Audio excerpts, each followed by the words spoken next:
बिस्मिल्लाहिर्रहमानिर्रहीम। अस्सलाम वालेकुम नाज़रीन, मेरा नाम कामरान खान और आप देख रहे हैं MZS यूट्यूब वीला। खुश आमदीद कहता हूँ आपको।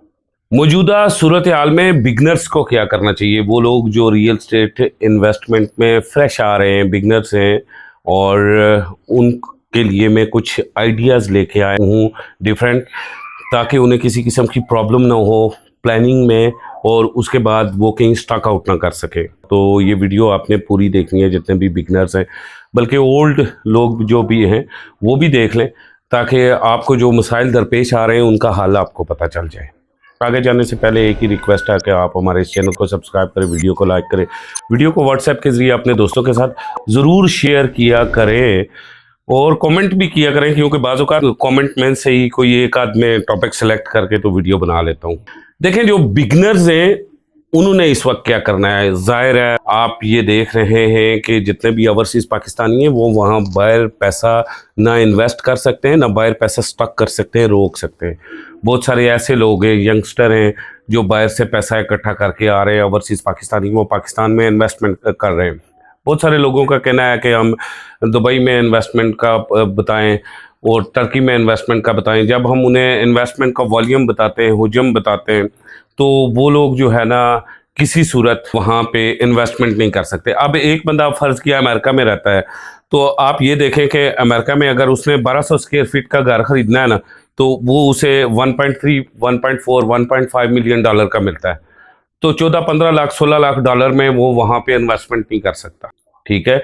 इसी तरह अगर एक बंदा इंग्लैंड में घर खरीदना चाहता है तो उसे round about 6 lakh, 7 lakh, 8 lakh pound में घर मिलेगा।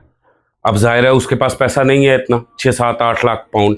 तो जो पड़ा हुआ है वो पैसा फिर वो देखेगा कि मैं कहाँ इन्वेस्ट करूं, क्योंकि जो अमीर तरीन लोग हैं हम जिन्हें देख रहे हैं, वो अमीर तरीन लोग पैसा कभी भी उसकी पैसे की बचत नहीं करते, बल्कि अपने आप पैसे को इन्वेस्टमेंट करके दुगना करते हैं। तो लिहाजा बिगनर्स जो हैं वो अब अपने पैसे की इन्वेस्टमेंट के हवाले से सोच रहे हैं। दुबई में आप देख लें 12 लाख, 13 लाख, 14 लाख दरम का फ्लैट है, वो लोग वहाँ पे नहीं खरीद सकते।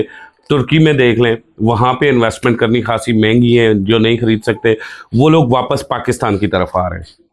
अब अगर पाकिस्तान में आप रियल स्टेट इन्वेस्टमेंट करना चाहते हैं तो आपको पाक व्यू सिटी देखना होगा। इस्लामाबाद में जो लोग इन्वेस्टमेंट करना चाहते हैं, आपको पाक व्यू सिटी, क्योंकि वो ब्लू एरिया से नज़दीक तरीन है, बैरिया एनक्लेव ब्लू एरिया से नज़दीक तरीन है, गुलबर्ग ब्लू एरिया से नज़दीक तरीन है। उसके बाद इस्लामाबाद एयरपोर्ट के करीब तरीन आ जाएं, 18 में आके इन्वेस्टमेंट करें। 5-7 करोड़, 8 करोड़, 10 करोड़ की जो इन्वेस्टमेंट कर रहे हैं 18 में करें। 2-2.5 करोड़, 3 करोड़ की इन्वेस्टमेंट टॉप सिटी में करें, मुमताज़ सिटी में करें। ये वो प्रोजेक्ट हैं जो पोजेशनल प्रॉपर्टी है और रोज़ बरोज़ ये ऊपर जा रहे हैं इन प्रोजेक्ट्स के अंदर। फिर इस्लामाबाद में CDA सेक्टर्स जो हैं इनके अंदर इन्वेस्टमेंट करें। जो लोग 5-7 करोड़, 10 करोड़ रुपया इन्वेस्टमेंट करना चाहते हैं, वो CDA सेक्टर में कहीं ना कहीं कोई प्लाजा देख लें, नहीं तो शॉप्स देख लें CDA सेक्टर में, या घर देखें। घर का रिटर्न बहुत अच्छा है CDA सेक्टर में। उसके बाद 5, 5.5 करोड़, 6 करोड़ रुपया लाहौर सिटी के अंदर आप लोगों ने इन्वेस्टमेंट करना है। कराची सिटी के अंदर आप इन्वेस्टमेंट करेंगे। कराची में रियल स्टेट इन्वेस्टमेंट का इतना ज़्यादा बड़ा फ़ायदा नहीं होता। लाहौर में आपको बड़ा मार्जिन मिलता है, बड़ा फ़ायदा होता है। लाहौर सिटी के अंदर आप इन्वेस्टमेंट करें। और बाज़ लोग ऐसे हैं कि वो हमसे ये पूछते हैं कि 2-3 करोड़, 4 करोड़ रुपया हम नई सोसाइटी में जाके डाल दें, किसी सूरत ना डालें।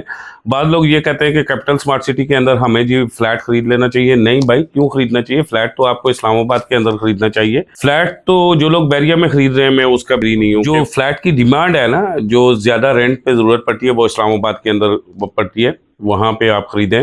इसके अलावा फ्लैट आप मरी में जाके खरीदें, नथिया गली में जाके खरीदें, जहां आपका फ्लैट का यूजेज कम है, सिर्फ और सिर्फ 9 माह, और रिटर्न बड़ा हाई है। ठीक है, 9 माह के अंदर आपको 8-9 लाख, 10 लाख रुपया मिल जाता है एक सीजन का। उन एरियाज में जाके आप फ्लैट खरीदें और इन्वेस्टमेंट करें। ये मैं मरी, नथिया गली की इसलिए बात कर रहा होता हूँ कि इन एरिया में कैपिटल बहुत तेजी से क्या करता है, उसकी तेजी से ग्रोथ होती है, तेजी से वो डबल होता है। यहाँ इस्लामाबाद में बड़ी तेजी से कैपिटल ग्रोथ बड़ी तेजी से होती है। आप रावलपिंडी शहर में चले जाएं, वहाँ इन्वेस्टमेंट करें, 3 करोड़ 4 करोड़ रुपए का आपको 1.5 2 मरले 3 मरले का सदर में प्लाजा मिल जाता है। वहाँ जाके आप खरीद लें, 2-3 साल रखेंगे, उसके बाद वो प्लाजा जो आप 2.5-3 करोड़ का लेंगे, 3.25 करोड़ रुपए का, वो 5 से 7 करोड़ रुपए का हो जाएगा। उसको कोई क्रैश कुछ भी नहीं कहता। देखिए, आपने श्रीलंका में देखा, आपने लेबनान में देखा, जब क्रैश हुआ तो आपने देखा कि कौन सी प्रॉपर्टी पे असर पड़ा। वो प्रॉपर्टी जो शहर से 5 7 10 किलोमीटर दूर थी, उस पे असर पड़ा। जो प्रॉपर्टी शहर में थी, जो पेट्रोल पंप के पास थी, स्कूल, अस्पताल और जो तमाम सहूलियात के पास थी, वो प्रॉपर्टी डॉलर में कन्वर्ट हो गई। डिफॉल्ट के बावजूद वो ऊपर गई, उसे पर लगे। यही बात आप लोगों को समझा रहा हूं कि पाकिस्तान रियल एस्टेट में जो क्रैश है वो बुकिंग फॉर्म में है। आप बुकिंग में जो शहर से 35-40 किलोमीटर दूर, 20 किलोमीटर, 10 किलोमीटर दूर नई आबादियां बन रही है, उनमें क्रैश है और अगले 10 सालों तक रहेगा बुकिंग फॉर्म में। वहां पे आपको अगर ब्लू वर्ल्ड सिटी में आज पोजेशनल प्लॉट मिलेगा, तब भी वो माइनस में सेल होगा। लेकिन आपका पिंडी की आबादी में या इस्लामाबाद में आज भी प्लॉट है तो पिछले साल की निस्बत इस साल 25 से 30% महंगा बिका है। देखें, साल 2023 में आपको रियल एस्टेट पाकिस्तान ने बदतरीन क्रैश के बावजूद 25.9% प्रॉफिट दिया है। आप इस बात को समझे। अभी भी जितने भी आप लोग बिगनर्स हैं, आप यहां पे आके रियल एस्टेट इन्वेस्टमेंट करें, पाकिस्तान में रियल एस्टेट इन्वेस्टमेंट करें। देखें, आप अगर अमेरिका में इन्वेस्टमेंट करते हैं, इंग्लैंड में इन्वेस्टमेंट करते हैं या किसी भी दूसरे मुल्क में करते हैं, तो इन्वेस्टर को 10 सालों के बाद 10% मिलता है। वहां एक सेट है शराय प्रॉफिट कि 10 सालों के बाद आपको 10% मिलेगा। पाकिस्तान का देख लें, आप अभी अपना 2 करोड़ रुपया लगाएं, 10 सालों के बाद वही चीज आपकी 7 से 8 करोड़ रुपए की बिकेगी। इतनी तेजी से रियल एस्टेट जंप कर रहा है। उसकी एक वजह है कि इंग्लैंड की इतनी आबादी नहीं है, तकरीबन कोई 5-6 करोड़ आबादी है। ठीक है, पाकिस्तान की आबादी ज्यादा है, देख लें 26 करोड़ आबादी है और यहाँ रियल एस्टेट मार्केट एक जेन्युइन बिजनेस है। आप यहाँ पे जेन्युइन सप्लाई और जेन्युइन डिमांड है, आर्टिफिशियल डिमांड नहीं क्रिएट की जाती, उसके बाद सप्लाई नहीं जाती यहाँ रियल एस्टेट में। अगर real estate Pakistan real estate की हिस्ट्री देख लें, 1950 में जो पहला प्रोजेक्ट लगा था, उसमें 6 माह के बाद प्रॉफिट आ चुका हुआ था। कराची का वो प्रोजेक्ट थे, 3 प्रोजेक्ट थे, आपको पता है, 6 माह के बाद उन पे प्रॉफिट आ।